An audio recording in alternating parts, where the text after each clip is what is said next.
PMC ప్రేక్షకులందరికీ నమస్కారం. భిన్నంగా ఆలోచించు కార్యక్రమానికి స్వాగతం. నేను మీ స్నేహ. గత వారం చక్కగా భిన్నంగా ఆలోచించు కొటేషన్స్ చేసుకున్నాం కదా. ఈ వారం కూడా భిన్నంగా ఆలోచించు కొటేషన్సే చేసుకుందాము. ఎందుకంటే నాకు ఈ మధ్య భిన్నంగా ఆలోచించు కొటేషన్స్కి ఎక్కువ కనెక్ట్ అవుతున్నాను అనమాట. ఆ మధ్య నేనింతే ఎపిసోడ్లో చేసి ఫైనలీ నేను ఇంతేగా మారిపోయాను అనమాట. ఇప్పుడు భిన్నంగా ఆలోచించు కొటేషన్స్తో బ్యాలెన్స్ చేయాలి. సో అందుకే ఈరోజు ఆ కొటేషన్స్తో మేము ముందుకు వచ్చాను. సార్ కూడా రెడీగా ఉన్నారు చక్కని వివరణ ఇవ్వడానికి. నమస్తే సార్. నమస్తే స్నేహ గారు. వెల్కమ్ బ్యాక్ టు పిఎంసి ప్రేక్షకులందరికీ. మీరు అన్నట్టు ఒక జ్ఞాని నేనింతే అంటాడు, ఒక మూర్ఖుడు కూడా నేనింతే అంటాడు. ఇప్పుడు నేను ఏ స్టేట్లో ఉన్నానో నాకు అర్థం కావట్లే.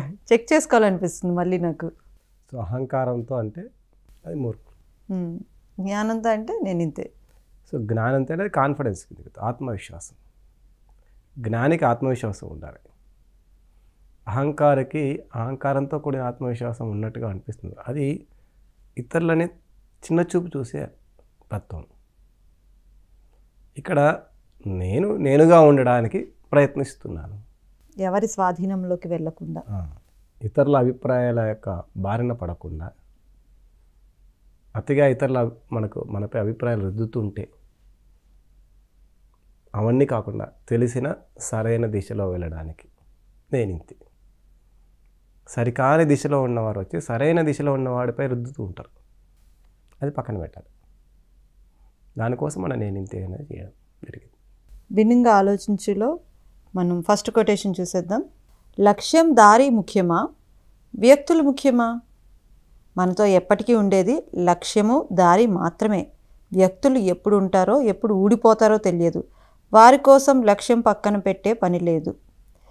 లక్ష్యము ఇంపార్టెంటే, దారి ఇంపార్టెంటే. బట్ ఆ దారిలో వెళ్ళడానికి మనతో పాటు ఒక మనిషి ఉంటే బాగుంటుంది అనిపిస్తుంది కదా. ఎప్పటి వరకు ఉంటాడు మనిషి అంటే కొంతమంది ఏమనుకుంటారంటే, నా లక్ష్యాన్ని నిర్ణయించిందే ఇక్కడ ఒక వ్యక్తి, ఆ లక్ష్యం వైపు అడుగు వేయాలి అంటే ఆ వ్యక్తి తోడుగా ఉంటే నేను ఈజీగా అడుగులు వేయగలను అని అనుకుంటారు. అంటిల్ నేను రీచ్ అయ్యేంత వరకు, అంటిల్ రీచ్ మై గోల్. అంటే అక్కడ మీరు లక్ష్యాన్ని చూస్తున్నారు, వ్యక్తిని చూడట్లేదు. వ్యక్తి యొక్క సహాయం తీసుకుంటున్నారు అంతవరకు.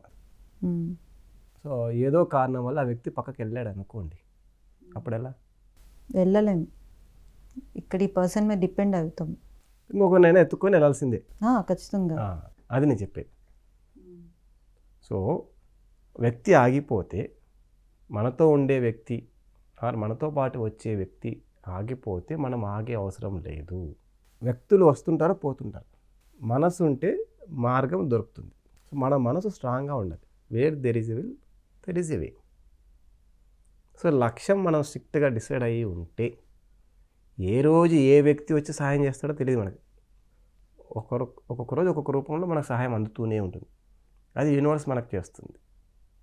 అలా కాదు, ఈ లక్ష్యం పోయినా పర్వాలేదు, ఈ వ్యక్తే కావాలి. దేవదాస్ ఏం లాభం? పార్వతీ లేదు, చచ్చిపోతా అన్నాడు. రాముడు ఏం చేశాడు? వాళ్ళ నాన్న చచ్చిపోతా అన్నాడు, వెళ్ళిపోతా అన్నాడు. రాముడు ధర్మం కోసం తండ్రిని పక్కన పెట్టి అడవులకు వెళ్ళాడు. సీతను కూడా అడగలేరు తనతో పాటు రమ్మని. అవును సార్. లక్ష్మణుని అడగలేదు, కొడుకుగా ఆయన ధర్మం నిర్వర్తించాలి. అవును సార్. అది ఆయన లక్ష్యం, ఆయన విధానము, ఆయన జీవన విధానము. ఆయన అందరినీ పక్కన పెట్టేసి వెళ్ళిపోయాడు.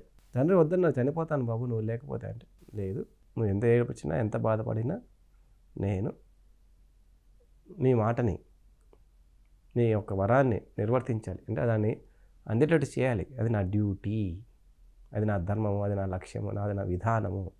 వెళ్ళిపోయాడు. అందుకే ఆయన మహానుభావుడు అయిపోయాడు. మనం దేవదాస్ అవుతుంటాం. నువ్వు లేక వీణ కదలనన్నది, నువ్వే లేను. అసలు దాని టెంపో ఏం మార్చేశారు సార్ మీరు? ఏం సాధిస్తున్నారు వీళ్ళ వల్ల? ప్రపంచానికి వచ్చిన లాభం ఏమిటి? అబ్దుల్ కలాం దగ్గర ఏ వ్యక్తులు లేరు, ఒక్క మగాడు. ఆయన ఎంత గొప్పవాడు. అవును సార్. రమణ మహర్షి దగ్గర ఒక్కడే.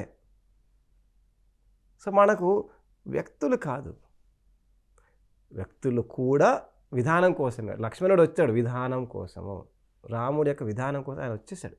ఆయన భార్యను పక్కన పెట్టాడు, లక్ష్మణుడు పక్కన పెట్టే అవసరం లేదు. కానీ ఏం చేశాడు? ఆయన పక్కన పెట్టేసి లక్ష్యం కోసం వెళ్ళాడు. రాముడితో ఉంటే జీవితం ధన్యమవుతుంది. సో ఎప్పుడు లక్ష్యాన్ని పట్టుకోగలిగితే మనకు దానికి కావాల్సినవన్నీ వస్తూనే ఉంటాయి. అలా కాకుండా వ్యక్తిని పట్టుకుంటే ఆ వ్యక్తి ఏ రోజు ఉంటాడు? దేవదాస్ పాపం చచ్చిపోయాడు, నువ్వు లేక నేను లేనన్నాడు, నాకు పార్వతి వచ్చిందా ఏంటి? ప్రతి మనిషి తెలిసి కానీ తెలియకుండా తమ అవసరాలు తాము చూసుకుంటుంటారు. ఏదో ఒక రోజు తమ అవసరాల కోసం ముందుకు వెళ్ళిపోతూ ఉంటారు. ఈరోజు మన అవసరం వాళ్ళకు ఉంది కాబట్టి, వాళ్ళ అవసరం మనకు ఉంది కాబట్టి కొద్దిసేపు ఉంటారు. మనం ఏమనుకుంటాం, వీరి శాశ్వతం. ఈ భూమే శాశ్వతం కాదు, మనిషి ఎలా శాశ్వతం అవుతాడు? అవును సార్. కాబట్టి ఒక వ్యక్తి లేకపోతే నేను చచ్చిపోతానని రాంగ్. ప్రేమ ఉండాలి వ్యక్తుల మీద, చచ్చేంత ప్రేమ కాదు. ఎవడి కోసం చచ్చిపోయే అవసరం లేదు. అంతే. ప్రేమ ఉంటే ఒక అత్తుత్తిగా ఉంటుంది, ఒక హార్మోని, అది ఒక కంఫర్టబుల్ లైఫ్, కంఫర్టబుల్ రిలేషన్షిప్ ఇస్తుంది. కానీ ప్రేమే జీవితం కాదు, అటాచ్మెంట్ జీవితం కాదు, లక్ష్యము జీవితము, దారి జీవితము. ఒక మనిషితో గుడ్ ఫ్రెండ్షిప్ ఉంటే దట్ ఈస్ వెరీ గుడ్, చాలా హ్యాపీగా ఉంటుంది, కంఫర్టబుల్గా ఉంటుంది ఆ రిలేషన్షిప్. కానీ అది లేకపోతే నేను లేను. ఎవరు ఇక్కడ శాశ్వతం? తప్పని అలా వెళ్ళిపోతుంటారు, భూమి నుంచే వెళ్ళిపోతుంటారు. ఎవరు గ్యారంటీ? అవసరాల కోసమో, పని మీదనో, ఏదో ఒక దానికోసమో, లేకుంటే ప్రేమ కోసమో ఈ వచ్చిపోయే వ్యక్తుల మీద ఆధారపడకూడదు. అంటే వాళ్ళ మీద ఎక్కువ ఓవర్ ఎక్స్పెక్టేషన్స్ పెట్టుకోకూడదు. Over expectations. వాళ్ళు ఉంటారు, వాళ్ళతో మనం ఎప్పుడూ ఉంటాం, వదిలేమని చెప్పడం లేదు, ఉంటాం అంతే. అదొక మంచి feel, good relationship, good feel అంతే. అదే మొత్తం కాదు, జీవితం అంతా అదే కాదు. ఒక అబ్దుల్ కలాంని మన ఎగ్జాంపుల్గా తీసుకోవాలి, ఒక వివేకానందని ఎగ్జాంపుల్గా తీసుకోవాలి. లక్ష్యంతో వెళ్తూ ఉంటాం, వీళ్ళు కూడా ఉంటారు, అందరూ ఉంటారు మన జీవితంలో, అందరూ ఉంటారు. అందరూ ఉండని, ఎవరిని వదలమని చెప్పడం లేదు. కానీ అక్కడే మునిగిపోవద్దు, ఆ బురదలో మునిగిపోవద్దు. ఎందుకంటే వీరు ఎవ్వరూ శాశ్వతం కాదు. ఏదో ఒక రోజు భూమి నుంచి అయినా వెళ్ళాల్సిందే, మనమో వాళ్ళమో. వాళ్ళు ఎవరో ఒకరు వెళ్తారు కదా, అప్పుడు ఏం చేస్తాం? ఏడ్చుకుంటూ కూర్చుంటాం? ఏం గ్యారంటీ లేదు. సో ఈ గ్యారంటీ లేని బంధాల చుట్టూ తిరుగుతూనే ఆ బంధాల కోసం లక్ష్యాన్ని పక్కన పెట్టకూడదు. జీవిత లక్ష్యం ఉంటుంది, జీవిత లక్ష్యాన్ని పక్కన పెట్టకూడదు. పిల్లల్ని పెంచుతాం, రేపేళ్ళని పెళ్లి చేసుకుంటాం. ఇంకా పిల్లలే జీవితం అని కొద్ది కూడా ధ్యానం చేయకుండా, సాధన చేయకుండా చాలామంది చేస్తుంటారు, విచ్ ఇస్ రాంగ్. రేపేళ్ళని పెళ్లి చేసుకొని అమెరికాకో లేకుంటే ఏ దేశానికి వెళ్తారు, అప్పుడు ఏం చేస్తాం? అయ్యో అని ఏడ్చుకుంటూ కూర్చుంటాం. అప్పటికి శక్తి అంతా పోయి ఉంటుంది. మనుషులు ఇంపార్టెంటే, కానీ సంపూర్తిగా మనుషులే కాదు. ఆ మనుషులతో కూడా, ఆ మనుషులు ఉన్నప్పుడు వాళ్ళు లేనప్పుడు కూడా మనం అద్భుతంగా జీవించగలగాలి అంటే కొంత బ్యాలెన్స్ ఆఫ్ లైఫ్ అవసరము.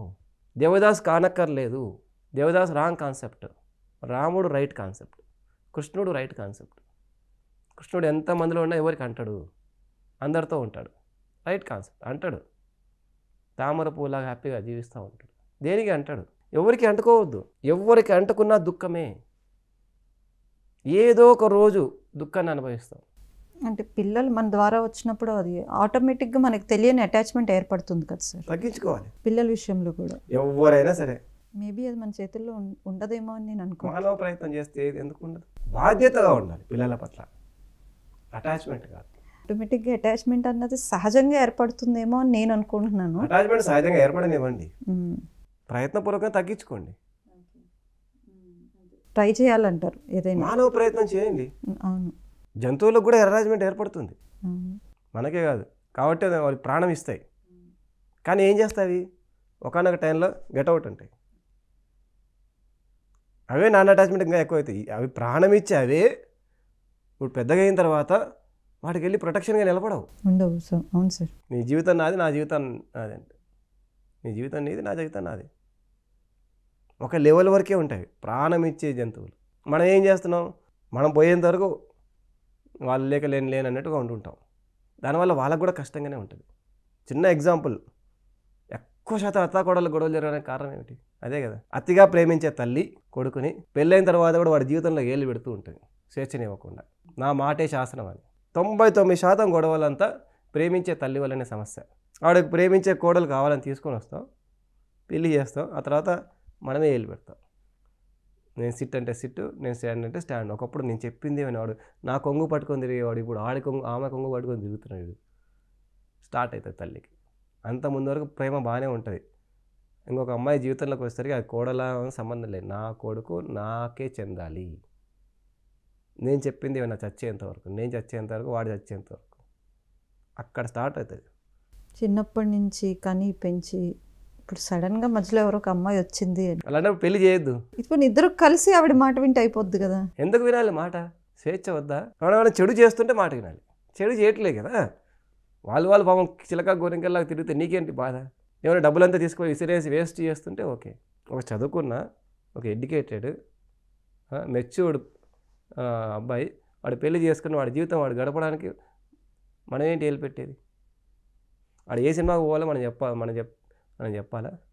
వాడు ఏ డ్రెస్ వేసుకోవాలి, వాడు ఏ సినిమాకి వెళ్ళాలి, ఏ ఊరికి వెళ్ళాలి, ఏ టూర్కి వెళ్ళాలి, ఎక్కడికి వెళ్ళాలి, ఏ వెళ్ళాలి, ఇవన్నీ మనం చెప్పాలా? వాడికి తెలియదా? వాడికి కనీసం స్వేచ్ఛ లేదా? బొమ్మరిల్లు అమ్మ కావాలా మనం? 99% ఇండియాలో ఈ జబ్బు అంతా కేవలం అతి ప్రేమ చూపించే తల్లిదండ్రులే. మామ కోడళ్ళకి ఎప్పుడు గొడవలు గమనించండి.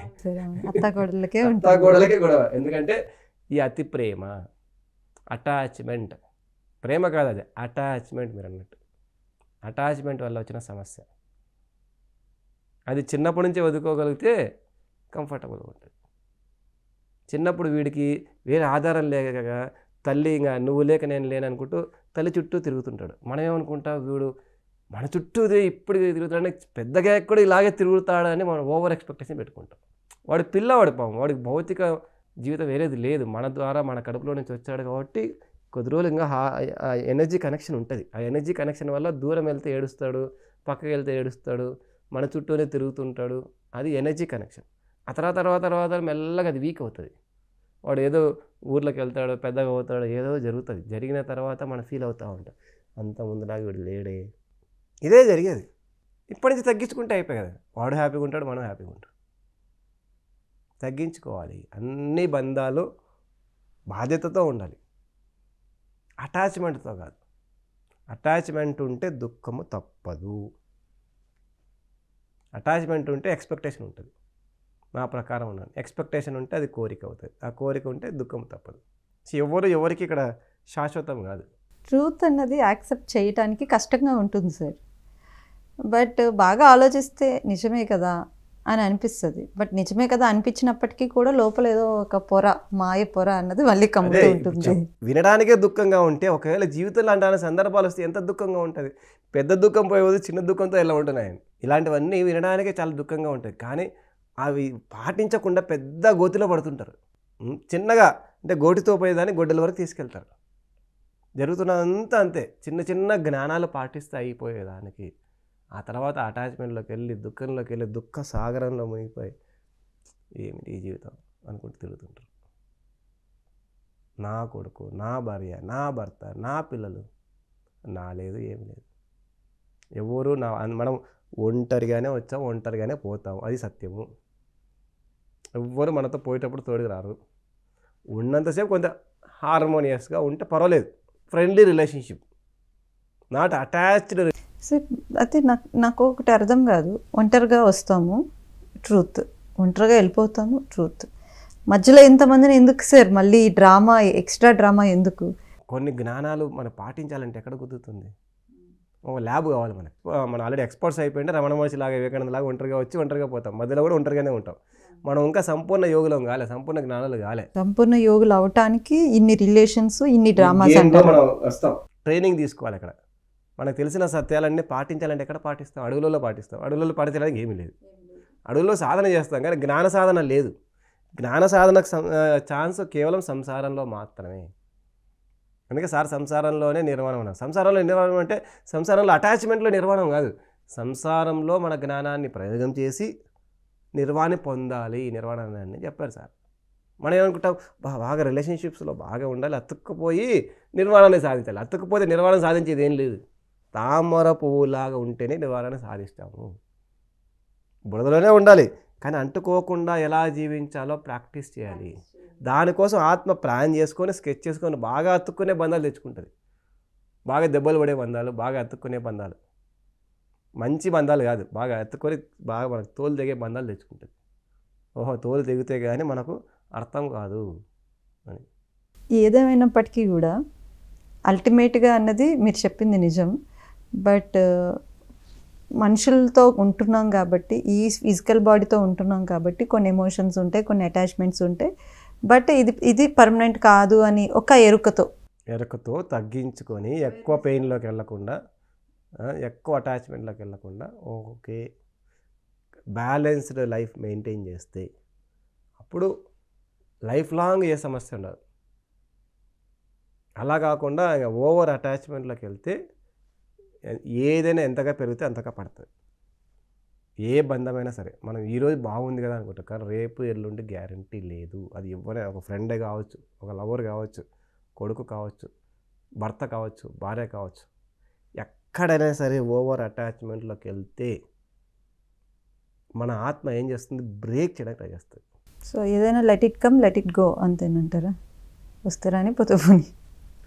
మన ఆత్మకు కావాల్సింది బంధం కాదు, ముక్తి. సో అది ఏం చేస్తుంది, చూస్తుంది చెప్పిన మాట అయినకపోతే బ్రేక్ చేసే ఒక ఏర్పాటు చేసుకుంటుంది. దానికి కావాల్సింది బంధంతో వచ్చే తుత్తి కాదు, విముక్తి, ముక్తితో వచ్చే తుత్తి. అది కాకుండా స్పిరిచువల్. ఇక్కడికి వచ్చింది ఆత్మాభివృద్ధి కోసం వచ్చింది. బంధాల్లో ఇరుక్కొని పాట పాడడానికి రాలేదు, డ్యూయట్లు పాడడానికి రాలేదు. బంధాలను ఆనందంగా పొందుతూ ఎదగడానికి వచ్చింది, అంతేగాని బంధాల్లో ఇరుక్కోవడానికి రాలేదు. అవసరాల కోసం వచ్చేవారు అవసరం ఉన్నంత వరకు మాత్రమే ఉంటారు. జ్ఞానం కోసం, దారి కోసం, లక్ష్యం కోసం వచ్చేవారు ఎప్పటికీ ఉంటారు. ఈ ఒక్క పాయింట్కి చాలామంది ఎక్కువ కనెక్ట్ అవుతారు. ఎందుకంటే ఈ మధ్యకాలంలో ఎక్కడ విన్నా కూడా అవసరాల కోసం వస్తున్నారు, ఏదో పని మీద వస్తున్నారు, ఆ పని అయిపోతే వెళ్ళిపోతున్నారు. 90% పీపుల్ ఇలా ఉంటున్నారు. అసలు ఏ అవసరం లేకుండా, ఏమీ లేకుండా ప్యూర్గా ఉండే మనుషులు చాలా తక్కువ ఉన్నారు అంటారు. అంటే మేము చూడడం రాంగా, లేదంటే వాళ్ళు ఉండటం రాంగా. ఇక్కడ సమస్య ఏంటంటే ఆ అవసరాల కోసం వచ్చిన వాళ్ళని శాశ్వతంగా ఉండాలని మనం కోరుకోవడం, శాశ్వతంగా ఉంటారేమో అని భ్రమపడ్డాం. అవసరాల కోసం వచ్చాడు, వాళ్ళకి కావాల్సింది ఇచ్చేసి పంపించేస్తే అయిపోయింది. వాళ్ళతో మనం తెలియకుండా ఒక రిలేషన్షిప్లోకి వెళ్ళిపోతాం, ఒక బంధంలోకి వెళ్ళిపోతాం. వాళ్ళకి అవసరమైనది ఈరోజు మన దగ్గర దొరుకుతుంది కదా, వాళ్ళు బాగా పొగుడతారు. అబ్బా నీలాగా ఎవరు లేరు, బస్ నువ్వు చాలా గొప్పదానివి, నువ్వే అల్టిమేటు, నువ్వే గురువు, నువ్వే నా గురువు, నువ్వే నా దేవత. ఆ రోజు వాళ్ళకి ఏదో అంటే భౌతిక అవసరం ఒకటే కాదు. చాలామంది ఏమనుకుంటారంటే భౌతిక అవసరం అనుకుంటారు. భౌతిక అవసరమే కాదు, ఎమోషనల్ నీడ్ కూడా చాలామందికి ఉంటుంది. మనం చాలా స్ట్రాంగ్గా ఉన్నప్పుడు, చాలా కాన్ఫిడెంట్గా ఉన్నప్పుడు, ఎనర్జీగా వీక్ పర్సన్స్కి మన యొక్క ఎమోషనల్ నీడ్ చాలా ఉంటుంది. మన దగ్గరికి వస్తే వాళ్ళకి చాలా భద్రతా భావం వస్తుంది, చాలా గొప్పగా ఉంటుంది, చాలా సుఖంగా ఉంటుంది, వాళ్ళకి చాలా సెక్యూర్డ్గా ఉంటుంది. కాబట్టి ఇంకా నువ్వే అంత అల్టిమేటు, నువ్వు చాలా సింహం లాంటి వాడు, నువ్వు వీరుడు శూరుడు అని పోయేసరికి మనం అలా పైకి వెళ్తాం. వాళ్ళు మెల్లగా ఆ ఎమోషనల్ నీడ్ అంతా తీర్చుకున్న తర్వాత కొద్ది రోజులకి వాళ్ళు మళ్ళీ ఫ్రీ అయిపోతారు. మన అవసరం వాళ్ళకు ఉండదు, అలా వెళ్ళిపోతుంటారు. ఇప్పుడు వరకు నేను నన్నే గురువు అన్నారు, నన్నే దేవత అన్నాడు, ఇప్పుడు ఉండడం లేదే, నేనేం తప్పు చేశాను అంటే నువ్వేం తప్పు చేయలేదు. వాడి అవసరం వాడికి తీరింది, వాడికి ఇప్పుడు నీ అవసరం లేదు. వాడు అప్పుడు వీక్గా ఉన్నాడు, వాడికి అవసరం ఉంది, వాడికి ఎమోషనల్ నీడ్ ఉన్నది నీతో, అది ఫుల్ఫిల్ అయిపోయింది. ఇప్పుడు బాగా గట్టిగా వాడికి 6 ప్యాక్ వచ్చింది. లేదా ఇంకొకరి దగ్గర ఇంతకంటే బాగా దొరుకుతుందేమో. అది తప్పు కాదంటారా? వాడు అవసరం వాడు తీసుకొని పోతుంటాడు. మరి వాడు అవసరం కోసం వచ్చినప్పుడు రిలేషన్ అని ఎందుకు పేరు పెట్టాలి? మరి అందుకే కదా నేను చెప్పేది, ఎందుకు పెట్టుకున్నావు? అవసరం కోసం వచ్చినావని అవసరంగానే చూడండి ముందు నుంచే జాగ్రత్తగా. అంటే ఇప్పుడు ఫర్ ఎగ్జాంపుల్ నేనున్నాను సార్, నేనున్నాను, నా దగ్గరికి ఒక పర్సన్ వస్తారు. ఎలా వస్తారు? నువ్వు చాలా మంచిదానివి, నీతో ఉంటే చాలా ప్రశాంతంగా ఉంటుంది, మాకు ప్రశాంతంగా ఉంటుంది, so you are my best friend అంటారు. ఓకే ఫైన్, నిజంగానే నా స్నేహం తనకు నచ్చిందేమో అని చెప్పి నేను బెస్ట్గా ఉంటా.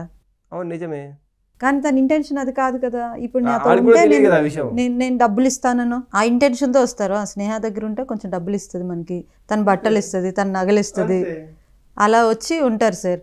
నా దగ్గర ఉన్నదంతా ఉరిచేసిన తర్వాత చల్ హట్ నువ్వెవరో అనుకొని వెళ్ళిపోతారు. అప్పుడు అవతల పర్సన్ చేసిన తప్ప రైట్? వాడి లాంగ్వేజ్ ప్రకారం అది కరెక్ట్, వాడి లాజిక్ ప్రకారం కరెక్ట్, వాడి పని వాడు చేసుకున్నాడు అయిపోయాడు. మీరేం చేశారు? మీరు జాగ్రత్తగా ఉండాలి కదా. అంటే నమ్మడం తప్పంటారా? ఎందుకు నమ్మారు? మంచిగా మాట్లాడారు కదా, మీ విధానంలో ఒక భాగంగా ఇస్తే ప్రాబ్లం ఉండదు. మీకు వాళ్ళు పొగిడారని ఇచ్చాను, అయితే మీ తప్పు. అంటే మీకు పొగడతలు కావాలంటే మీ అవసరం మీరు తీర్చుకున్నారు, అంటే ఎవడు అవసరం వాళ్ళు తీర్చుకున్నారు. ఇక్కడ ఇదంతా బిజినెసే. ఎవరు బిజినెస్ వాళ్ళు చేసుకున్నారు. ఇప్పుడు వంకాయ షాప్కి వెళ్ళి మనం 10 రూపాయలు ఇస్తాం, వాడికి వంకాయ ఇస్తాం, రైట్? 10 రూపాయలు వీడికి వచ్చింది, వాడికి వంకాయ వచ్చింది, 2 రూపాయలు వేరే అయ్యిండొచ్చు కాక, కానీ బిజినెస్ నడిచింది కదా. ఇది కూడా అంతే సార్. ఇంకోటి పోనీ పొగడలేదు సార్, మన కష్టాల్లో ఉన్నారు, మనల్ని నమ్ముకొని వచ్చారు, అలా హెల్ప్ చేశారు. అయితే మరి అది హెల్ప్ అన్నప్పుడు మళ్ళీ ఇంకా ఎక్స్పెక్టేషన్ ఎందుకు? వాడు దాన్ని వెళ్ళిపోని. మీరు ఏ దారిలో వచ్చినా కొడుతున్నారు మీరు బాల్ని. హెల్ప్ అనుకుంటే మళ్ళీ రీ ఎక్స్పెక్టేషన్ ఎందుకు? అది కర్మయోగం ఎలా అవుతుంది? నిష్కామ కర్మ చేయమన్నాడు కృష్ణుడు. ఏది చేసినా మనం వదులుకోగలిగే విధంగా చేయాలి. వారి మీద ఎలాంటి ఆశ ఉండకూడదు. అంటే ఈ వ్యక్తి నాతోనే ఉండాలి, ఇంకొకరి దగ్గరికి వెళ్ళకూడదు, ఎప్పుడు నన్నే గురువు అనుకోవాలి, నన్నే ప్రేమికుడు అనుకోవాలి, నువ్వు లేక నేను అతుక్కొని ఉండాలి జీవితకాలం. ఇప్పుడు పొగిడాడు కాబట్టి ఎప్పుడు పొగుడుతూనే ఉంటాడేమో అని వాడు అనుకుంటాడు, మనం కొంతమంది పొగడకుండా నిజంగా ఇష్టమని వచ్చి ఇష్టమనే ఉన్నారు. అది చెప్పాను, ఎమోషనల్ లీడ్. బయటికి వాళ్ళు మాట్లాడకపోవచ్చు కానీ మనతో అతుక్కొని ఉంటారు, కానీ వాళ్ళకి అవసరం తీరిపోయింది. ఇప్పుడు వాళ్ళకి అవసరం, వాళ్ళు పెద్దగా అయిపోయారు, వాళ్ళకు కూడా రెక్కలు వచ్చేసాయి. ఇందాక చెప్పాను, మన పిల్లలు ఉంటారు, వాళ్ళకు ఒక వయసు వచ్చేంత వరకు వాళ్ళ యొక్క శారీరక ఎమోషనల్ నీడ్ మనమే. ఆ తర్వాత అవసరం ఉండదు. నేనే మా అమ్మ కొంగు పట్టుకొని, మా అమ్మ 5 నిమిషాలు రాకుండా పక్కింటికి వెళ్తే ఏడ్చిన రోజులు, ఇసిరి కొట్టిన రోజులు అన్నీ ఉన్నాయి అమ్మ అనుకుంటే. ఇప్పుడు మా అమ్మని మా పలకరించడానికి దుక్కులేదు నాకు. మా అమ్మ ఒక నెలకోసారి కూడా నేను పలకరించట్లే. నేను అప్పుడప్పుడు గుర్తు చేసుకుంటాను, నేనేనా అప్పుడు అలా బిహేవ్ చేసింది. 10 years 12 years ఏజ్ వరకు, 12 years ఏజ్, 14 15 వచ్చాయా ఇంకా అయిపోయా. అమ్మకేం తెలుసు అంతే అన్న రోజులు చాలా ఉన్నాయి. నాన్నకేం తెలుసు, నాన్న అనుకుంటే ఏడ్చుకుంటూ వెళ్ళి, నీకేం తెలుసు నాన్న, నాకు ఇప్పుడు ధ్యానం తెలుసు, బిటెక్ అసలు ప్రపంచమంతా తిరిగాను. ఆ రోజు నేను చేసిన బిహేవియర్ని చూసి మా అమ్మ నాన్న అబ్బా వీడు ఎప్పటికీ తండ్రి మాట వేదం అనుకుంటాడేమో అనుకునేవాళ్ళు. ఆ తర్వాత రాయేసా ధ్యానంలోకి వచ్చి, నేను సంసారాన్ని కాదు సన్యాసి. ఆ రోజుకి ఆ క్షణానికి వాళ్ళకి నిజంగానే జనయన్గానే మన అవసరం ఉంది కాబట్టి అలా బిహేవ్ చేశారు. ఇప్పుడు అవసరం లేదు, రెక్కలు వచ్చేసాయి, తీరిపోయింది. వాళ్ళు పెద్ద మనుషులు అయిపోయారు, పెద్దవాళ్ళు అయిపోయారు వాళ్ళు. మన తప్పు అంటే ఈ మనకు కూడా ఏదో తెలియని అవసరం ఉంది. వాళ్ళు అలా అంటూ ఉంటే, వాళ్ళు మనకు అతుక్కొని ఉంటే మనకు ఏదో తుత్తి కలిగింది. ఆ తుత్తి కోసం మనం అక్కడ ఇరుక్కొని ఉన్నాం. ఓకే, మనం కూడా ఎంజాయ్ చేస్తాం ఆ తుత్తిని, ఆ బంధాన్ని. అది పర్మనెంట్గా ఉండాలంటే ఎట్లా? విడిపోతాం కూడా వస్తాడు. సో దానికోసమే ధ్యానం, ఆధ్యాత్మికము. మన తుత్తి మనతోనే పొందితే వేరే వాళ్ళతో కాకుండా. అప్పుడు ఎవడన్నా వచ్చిపోయినా మనకు డిఫరెన్స్ ఏమి ఉండదు. రాని పోని మనకి డిఫరెన్స్ ఉండదు. మన ఎక్స్ట్రా తుత్తి అది, మనకి ఎక్స్ట్రా కాఫీ టీ లాంటిది అది, ఒక మనిషి రావడం పోవడం. అలా కాదు, మనిషి లేకపోతే నేను కుళ్ళిపోతాను, కుంగిపోతాను అనుకుంటే మాత్రం మనం ఎక్కడో పప్పులో కాలేసాము. ఒక వ్యక్తి దూరం అయినప్పుడు, పక్కకు పోయినప్పుడు, ఆ రంగోగోడి దగ్గరికి వెళ్ళినప్పుడు మనం ఎక్కడో ఫీల్ అవుతున్నామంటే మనకు తెలియకుండా మనము కూడా వాడుకున్నాము ఆ బంధాన్ని. కాబట్టి అదెందుకు? ధ్యానం జ్ఞానం కోసం పోతూ ఉన్నాం. దారి కోసం వచ్చినాడు అనుకోండి, ఉదాహరణ మన పత్తి సార్తో పర్మనెంట్గా ఉంటాం. ఈ జన్మ కాదు, వచ్చే జన్మకైనా సార్తో ఉంటాం, గ్యారంటీ. అది దారి జ్ఞానము. అవసరాల కోసం వచ్చిపోయేవాడు ఎమోషనల్ నీడ్ కావచ్చు, ఫిజికల్ నీడ్ కావచ్చు, ఫైనాన్షియల్ నీడ్ కావచ్చు, లవ్ ప్రేమతో కూడిన నీడ్ కావచ్చు, అవన్నీ నీడ్స్. వారు అవి అవసరమన్నంతసేపు ఉంటారు. అది మనం అవగాహనతో ఉండాలి. మోసం చేసేవాడు కాదు, మోసపోయేవాడు తప్పు అంటారు ఫైనల్లీ. ఇక్కడ మోసం లేదు, ఏం లేదు. మనకు అవసరం అనేది, వాళ్ళకు అవసరం అనేది. మన విధానంలో బాగా అందరికి సహాయం చేస్తూ పోదాం. నేను సహాయం చేయొద్దనట్లేదు, అందరికీ ప్రేమ అందిద్దాం. ఇప్పుడు ఎవరైనా అప్పు అడిగినప్పుడు వాళ్ళు కష్టాల్లో ఉన్నారని జాలిపడి నేను డబ్బులు ఇవ్వటం అది నా అవసరం ఎట్లా అవుతుంది సార్? జాలి పడ్డప్పుడు మళ్ళీ ఇంకెందుకు, జాలితోనే ఉండండి. జాలి పడ్డాను కానీ మళ్ళీ అంటే ఇక్కడ మీరు మీ యొక్క థాట్కి కంప్లీట్ అంటే సంపూర్ణ జాలి లేదు. సంపూర్ణ జాలి అంటే తర్వాత తనకు డబ్బులు వస్తే ఇస్తాను అంటాడు కదా, అంటాడు. ఇవ్వలేకపోయాను అంటాడు. క్షమించగలిగే గుణం ఉందా మీకు? అయితే ఇవ్వండి. ఇప్పుడు నేను కూడా అలా ఇచ్చి ఎంతోమందితో దగ్గర గోక్కుంటున్నా. బాబు వాళ్ళు అప్పుడు నన్ను అడిగిన దానికంటే మీరు అడుక్కునేది ఎక్కువైపోయింది. బాబు నాన్న నా డబ్బులు నాకు ఇవ్వడు ఆయన, ధ్యానంలోకి రావడం వల్ల అంతకుముందు నాకు గొడవ చేయలేను, అంతకుముందు అది చొక్కా పట్టుకొని ఎన్నో లక్షలు ఇచ్చి అడుక్కునే పరిస్థితిలో ఉన్నా నేను కూడా. ఓపెన్లీ స్పీక్ నిజమే ఇది. ఏం చేద్దాం, తిట్టలేము మనం ధ్యానంలం కాబట్టి, శాపించలేము, అరవలేము, ఏమి చేయలేక అడుక్కుంటున్నాం. అప్పుడు మనం జాలి చూపించాం, ఇప్పుడు మన పైన జాలి చూపించమని అడుక్కుంటున్నాను. ఇది బాబు నాయన నా పైన జాలి చూపించి నేను ఇచ్చినది నాకు ఇచ్చేయనా, చూద్దాంలే. నువ్వు పెద్ద మాస్టర్వా, నువ్వు పిరమిడ్ మాస్టర్ అయితే అట్లా అంటే అట్లా ఇచ్చినప్పుడు తీసుకోవాలి. మాకు ఇప్పుడు కష్టాలు ఉన్నాయి, అందుకే నీకెవరికి అప్పు ఇవ్వకూడదని డిసైడ్ అయిపోయింది సార్. ఇచ్చేటప్పుడు జాగ్రత్త పడు. మీరు తిరిగి రాకపోయినా పర్వాలేదు, అంతనే ఎక్కువ, అవసరానికి మించి ఎక్కువ ఇవ్వకండి. నీకు శక్తికి మించి 10,000 20,000 అయితే పర్లేదు, లక్షలు ఇచ్చి మళ్ళీ రివర్స్లో తిట్టించుకోకండి. రిటర్న్ రాకపోయినా పర్వాలేదు అనుకున్నంత ఇస్తే చాలు. నేను కూడా నేర్చుకున్న గుణపాఠమే.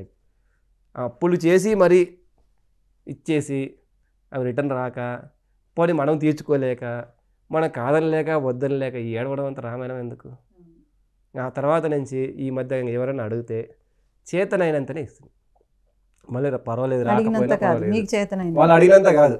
అర్థమైంది సార్, మంచి కాన్సెప్ట్ అది. Right sir. అయితే సో చాలా చక్కగా ఈరోజు ఫ్యాక్ట్స్లో ఇంకొంచెం లోతుగా వెళ్ళాం అనమాట. అంటే ప్రాపంచిక ఫ్యాక్ట్స్, సో అందరికీ కామన్గా జరిగేవి.